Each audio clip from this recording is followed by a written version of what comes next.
नमस्कार। आज हम एक ऐसी कहानी की परतें खोलने वाले हैं जो किसी के भी रोंगटे खड़े कर दें। ये सिर्फ एक भूत की कहानी नहीं है, बल्कि ये हमें ये भी दिखाती है कि आज के ज़माने की एक डरावनी कहानी कैसे बनती है और कैसे हमारा दुख हमें कुछ ऐसी अनदेखी ताकतों के सामने बहुत कमज़ोर बना सकता है। ये लोरी अब मेरा सबसे डरावना सपना है। कहानी सुनाने वाले साहिल के ये शब्द इस पूरी घटना की भयावहता को एक लाइन में बयां कर देते हैं। जरा सोचिए, एक लोरी जो सुकून देने के लिए होती है, वो किसी के लिए खौफ का दूसरा नाम कैसे बन गई? चलिए इसी सवाल का जवाब ढूंढते हैं। तो हर कहानी की एक शुरुआत होती है, और इसकी शुरुआत होती है दोस्ती से, दुख से और एक ऐसे सफर से जिसका मकसद था जख्मों पर मरहम लगाना। मिलिए साहिल, चिराग, अरुण और समय से। ये चार दोस्त मनाली छुट्टियां मनाने नहीं गए थे। उनका मकसद था अपने दोस्त समय को संभालना, जो हाल ही में अपने छोटे भाई की मौत के गहरे सदमे से गुजर रहा था। यहीं से आप देखिए, कहानी में एक इमोशनल कमजोरी की नींव रख दी जाती है जो आगे चलकर बहुत बहुत जरूरी साबित होगी। अब देखते हैं कि कैसे ये सफर एक भयानक मोड़ लेता है।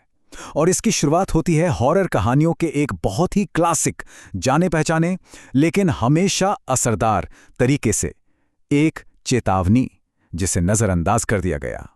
उनके होटल के रिसेप्शनिस्ट ने उन्हें साफ साफ कहा था कि रोहतांग से शाम 6 बजे से पहले पहले लौट आना।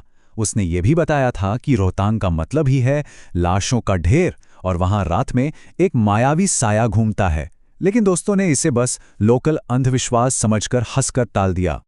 अच्छा, कहानी कहने का ये एक बहुत पुराना और असरदार फॉर्मूला है जिसे कहते हैं हार्बिंजर्स वार्निंग। मतलब कोई लोकल इंसान आपको आने वाले खतरे से आगाह करता है, लेकिन हीरो उसकी बात को नहीं मानते। और सुनसान पहाड़ी दर्रे ऐसी कहानियों के लिए परफेक्ट सेटिंग होते हैं, क्योंकि ये जगहें हमेशा से खतरनाक, हादसों से भरी और एक तरह से जानी पहचानी और अनजानी दुनिया के बीच की सरहद मानी जाती रही हैं। तो चेतावनी को नजरअंदाज करके ये दोस्त रात के अंधेरे में निकल पड़ते हैं। एक ऐसी रात जहां हकीकत और वहम के बीच की लकीर मिटने वाली थी। और यहीं से असली खौफ शुरू होता है। वो एक भयानक टाइम लूप में फंस जाते हैं। रात 9:15 पर उन्हें एक पत्थर दिखता है जिस पर लिखा है मनाली 28 किलोमीटर। ठीक है, वो 20 मिनट तक गाड़ी चलाते हैं और 9:35 पर वही पत्थर फिर से उनके सामने होता है। और फिर रात 10 बजे तीसरी बार वो उसी जगह पर थे। वो कहीं नहीं जा रहे थे। और सबसे अजीब और डरावनी बात जानते हैं क्या थी? हर बार जब वो उस पत्थर के पास से गुजरते, हर दोस्त को कुछ अलग ही नजर आता। साहिल को धोती पहने एक आदमी दिखा तो चिराग को खिलौना लिए एक छोटी बच्ची, गाड़ी चला रहे अरुण को एक अकेला काला घोड़ा दिखा। इस चीज ने उनके बीच कंफ्यूजन और डर को और भी ज्यादा बढ़ा दिया। इसके बाद डर का लेवल एक कदम और ऊपर चला जाता है। अचानक मिट्टी और चोटों से लथपथ एक 15 साल का लड़का उनकी 40 किलोमीटर प्रति घंटे की रफ्तार से चलती गाड़ी के साथ साथ चलने लगता है। सोचिए, वो भाग नहीं रहा था, बस आराम से चल रहा था। और फिर वो होता है जो सबसे ज्यादा परेशान करने वाला था। समय, जो अब तक गम में डूबा चुपचाप बैठा था, उस लड़के को देखकर गाड़ी की खिड़की खोलता है, मुस्कुराता है और उसकी तरफ हाथ हिलाता है। मानो मानो उसके और उस अनजानी शक्ति के बीच कोई अजीब सा कनेक्शन बन गया हो। जैसे तैसे वो होटल वापस पहुंचते हैं, लेकिन उस रात का असली खौफ तो अब होटल के बंद कमरे में सामने आने वाला था। समय में एक भयानक बदलाव आ चुका था। जो लड़का कुछ घंटे पहले तक दुख में डूबा हुआ और सहमा हुआ था, वो अब आधी रात को 3:30 बजे शीशे में खुद को देखकर एक बच्चे की लोरी गा रहा था। उसकी आंखें लाल थीं, गर्दन पर अजीब से निशान थे और चेहरे पर एक ऐसी मुस्कान थी जो किसी की भी रूह कंपा दे।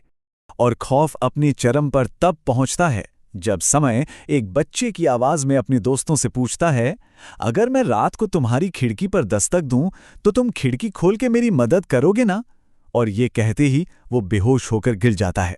अब दोस्तों को यकीन हो जाता है कि समय पर किसी बुरी आत्मा का कब्जा है और वो एक स्थानीय पंडित से मदद लेने का फैसला करते हैं। तो चलिए अब जरा इस कहानी का पोस्टमार्टम करते हैं। ये समझने की कोशिश करते हैं कि आखिर ये कहानी इतना गहरा और डरावना असर पैदा करने के लिए किन किन चीजों का इस्तेमाल करती है। स्थानीय पंडित ने जो बताया उसने सारी कड़ियों को जोड़ दिया। एक बुरी आत्मा ने समय के दुख का फायदा उठाया था। उस आत्मा ने समय के मरे हुए भाई का रूप लिया, उसका ढोंग रचा ताकि वो समय के शरीर पर कब्जा कर सके। मतलब समय की इमोशनल कमजोरी ही उस आत्मा के लिए खुला दरवाजा बन गई। तो अगर हम ध्यान से देखें, इस कहानी में हॉरर के सारे क्लासिक मसाले मौजूद हैं।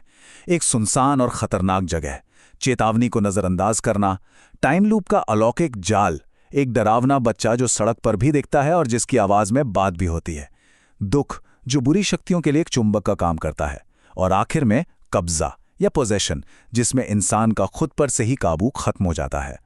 और ये सब हमें एक बहुत गहरे सवाल के पास लाकर छोड़ देता है। क्या भूत प्रेत की कहानियां सच में उन मरे हुए लोगों के बारे में हैं जो हमें परेशान करते हैं, या फिर ये हमारे अपने उस दुख के बारे में है जो हमें उनके लिए आसान शिकार बना देता है? शायद सबसे भयानक साए बाहरी दुनिया में नहीं, बल्कि उन भूतों में है जिन्हें हम अपने अंदर लेकर चलते हैं।